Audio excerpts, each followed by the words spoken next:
Kedaulatan negara tidak bisa dipertaruhkan, apalagi dijadikan alat tawar. Pertahanan harus kuat di saat ketegangan muncul di dunia global. Indonesia tidak boleh terinjak-injak di tengah pertempuran negara-negara besar.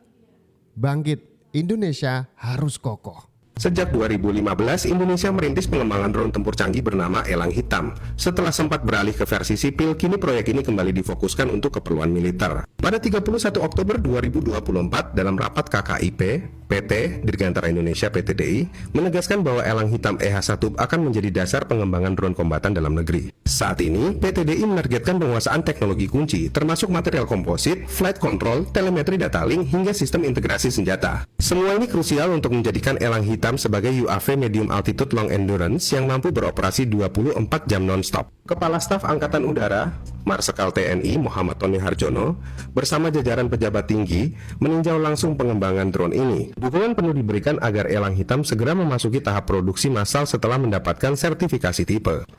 Indonesia tak ingin tertinggal. Dengan teknologi mutakhir dan kolaborasi strategis, Elang Hitam siap mengudara sebagai drone tempur andalan negeri ini. Drone Elang Hitam, bangga buatan Indonesia. Oke, menarik nih. Karena di peperangan modern tidak lagi harus face to face dengan musuh ya. Ibarat kita nonton film zaman dulu banget ketika ada sebuah scene perang begitu, kita kan harus face to face bener-bener sama musuh. Sekarang enggak. Lebih canggih lagi, bahkan ada pesawat nir awak alias drone yang bisa dikendalikan dari jauh, yang bisa digunakan untuk alat pengebom, kemudian sebagai mata-mata dan juga mengumpulkan data dari atas begitu ya.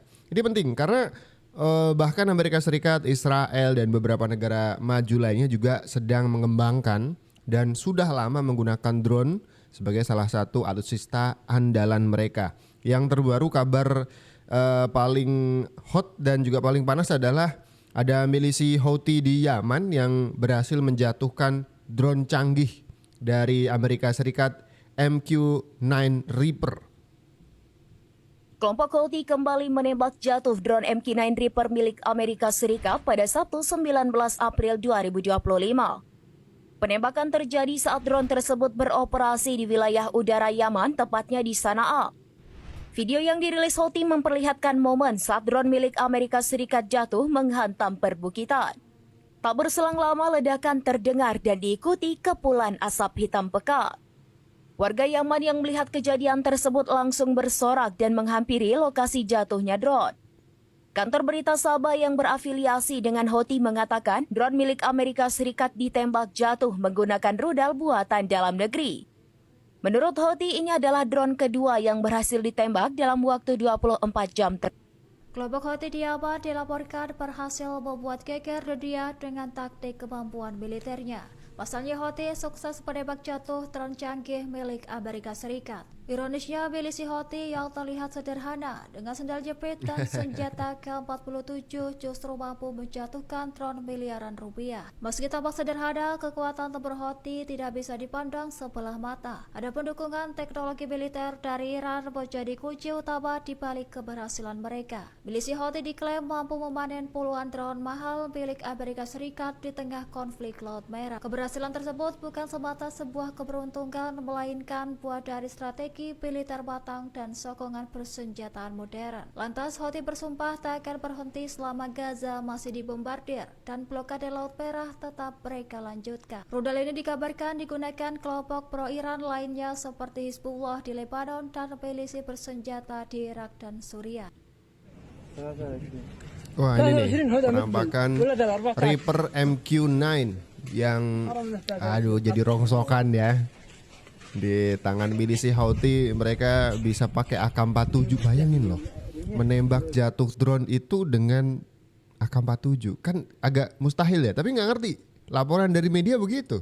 Yang paling masuk akal memang pakai rudal sih. Ini adalah MQ-9 Reaper, kendaraan udara tak berawak yang mampu melakukan operasi penerbangan yang dikendalikan dari jarak jauh termasuk penggunaan senjata yang digunakan oleh Angkatan Udara Amerika Serikat. MQ-9 dirancang untuk pengawasan ketinggian dan daya tahan lama serta digunakan untuk memburu dan menghancurkan target. Ini adalah MQ. Drone X-47B adalah sebuah contoh nyata bagaimana teknologi dapat mengubah wajah alutsista pertahanan suatu negara. Drone X-47B bukanlah sekadar drone biasa.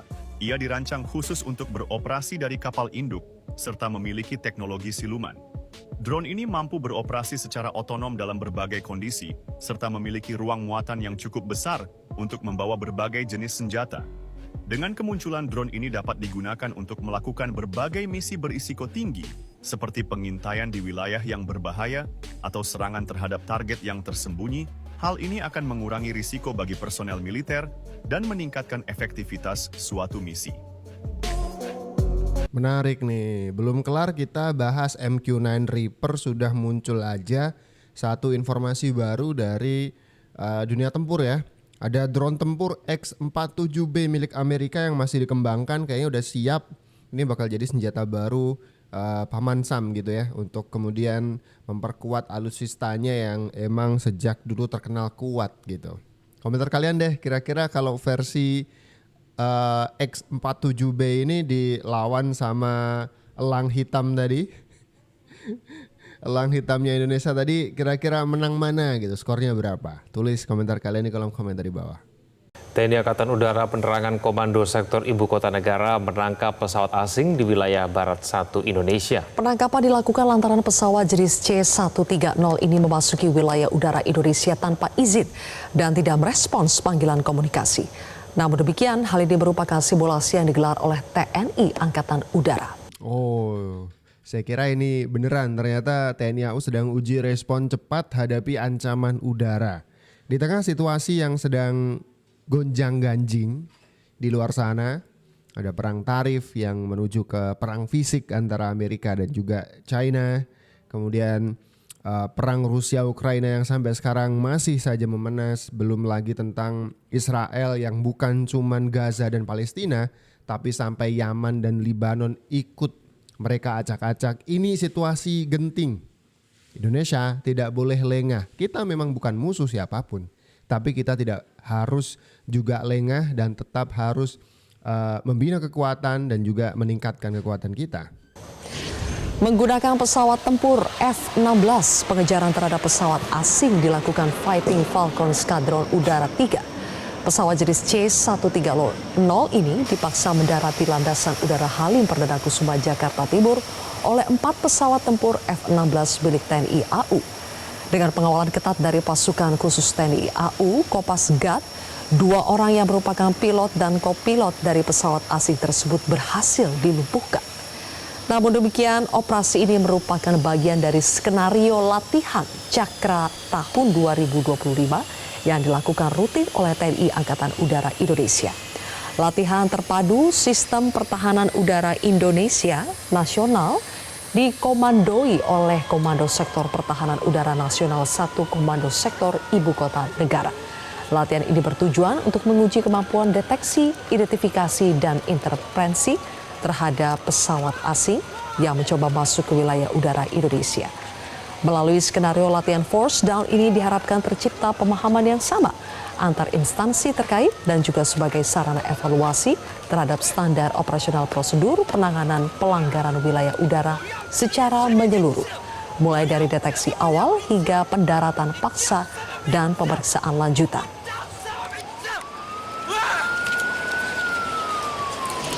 Oke teman-teman semuanya, ini ternyata latihan ya. Jadi dalam skenario latihannya TNI Angkatan Udara ini bikin satu skenario latihan. Ini dengan tujuan melatih uji respon cepat menghadapi ancaman udara. Ada 4 pesawat F-16 Fighting Falcon yang kita punya dari Skuadron Udara 3. Kemudian mereka dalam ceritanya harus mengintersep sebuah pesawat asing jenis C-130. Di video tadi kita tonton ada pesawat Hercules ya. Dan situasinya itu settingnya ada di Lanut Halim Perdana Kusuma, Jakarta Timur. Dan aksi dramatis ini merupakan bagian dari simulasi latihan terpadu Cakra A 2025. Skenario Force Down untuk menguji kesiapsiagaan sistem pertahanan udara nasional terhadap pelanggaran wilayah udara pesawat asing. Ini perlu sering-sering latihan nih ya kan. Biar nanti kalau misalkan ada apa-apa nih kita udah siap bener gitu maksud saya.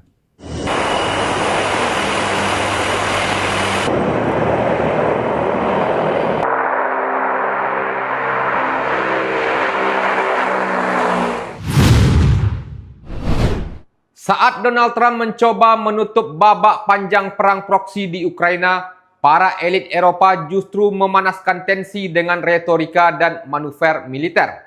Presiden Prancis Emmanuel Macron misalnya bicara soal kiriman pasukan ke garis depan dan Inggris ikut menyahut senada.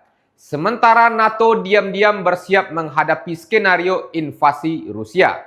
Tapi, benarkah Moskow mengancam? Atau justru Eropa yang terjebak dalam permainan ego dan ilusi kejayaan masa lalu?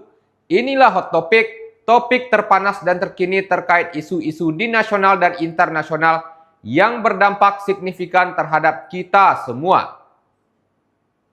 Rumor invasi Rusia merebak. Eropa gelar latihan militer besar-besaran. Perang proksi di Ukraina sedang berproses menuju pengakhiran. Sebuah inisiatif yang dicoba didorong sekuat tenaga oleh Presiden Amerika Serikat Donald Trump. Tetapi bersamaan dengan itu, sejumlah elit Eropa dan Inggris terus memberi tanggapan bertentangan dan bernuansa provokatif. Presiden Prancis Emmanuel Macron menawarkan pembentukan pasukan Eropa yang menurutnya layak diterjunkan ke medan pertempuran Ukraina. Gagasan Macron ini memperlihatkan agresivitasnya yang meletakkan Rusia sebagai ancaman utama bagi negaranya. Macron dalam berbagai kanal media sosial di Rusia diejek sebagai sosok yang ingin menjadi Napoleon Bonaparte baru bagi Prancis. Bersama Inggris, Prancis ingin menempatkan pasukan khususnya di sejumlah wilayah jalur depan pertempuran seperti Odessa dan Kherson. Tetapi ide Macron itu kurang bersambut karena rata-rata para pemimpin Eropa tidak berani terlibat konfrontasi langsung dengan Rusia, apalagi melakukan manuver ofensif dengan masuk ke gelanggang perang Ukraina yang artinya siap berhadapan muka dengan tentara Rusia. Perdana Menteri Inggris Keir Starmer juga mendukung ide Macron meski diikuti kritik tajam secara internal. Starmer menyatakan siap menerjunkan pasukan komandonya ke Kiev. Italia, Jerman, dan Hungaria serta Spanyol terang-terangan menolak tentaranya terlibat langsung dalam gerakan ofensif melawan pasukan Moskow. Tetapi sejalan dengan ditinggalkannya Eropa dalam proses negosiasi pengakhiran perang oleh Trump, mereka mencoba mencari jalan lain. Angkatan bersenjata Jerman atau Bundeswehr berinisiatif menyiapkan latihan tempur dan simulasi perang menghadapi invasi Rusia. Latihan besar itu seperti dikutip dari harian Bild akan digelar bulan September 2025, melibatkan tak kurang dari 800.000 personil tentara NATO. Skenario latihannya adalah gerakan terpadu menghadapi invasi Rusia ke Eropa Barat. Jerman di tangan rezim Olaf Scholz benar-benar menarasikan Rusia sebagai ancaman dan musuh bagi mereka. Fokus latihan gabungan ini nantinya akan melatih pergerakan dan perpindahan pasukan NATO ke Polandia dan negara-negara Baltik seperti Latvia dan Lithuania. Oke, ini waduh, berita baru nih. Sebenarnya sudah kita singgung juga di video yang kemarin bahwa Eropa ini sedang benar-benar memperhitungkan langkah dari Rusia setelah didorong oleh Amerika untuk melakukan perjanjian damai dengan Ukraina yang ogah-ogahan sepertinya. Ini justru Eropa yang ketar-ketir. Mereka sedang melakukan langkah-langkah antisipasi kalau nih Rusia ini lebih invasif, bukan cuma ke Ukraina, bahkan ke negara-negara Eropa mungkin akan ada ancaman-ancaman serius yang nyata. Makanya Eropa ini sedang meeting besar dan Jerman bahkan sudah mengajak beberapa anggota NATO untuk menggelar latihan militer besar-besaran. Ini patut kita tunggu bagaimana kemudian perkembangan geopolitik yang akan kita update di video-video selanjutnya ya. Jadi pastian buat kalian yang demen ngobrolin tentang geopolitik maupun informasi militer, di subscribe dulu channel ini.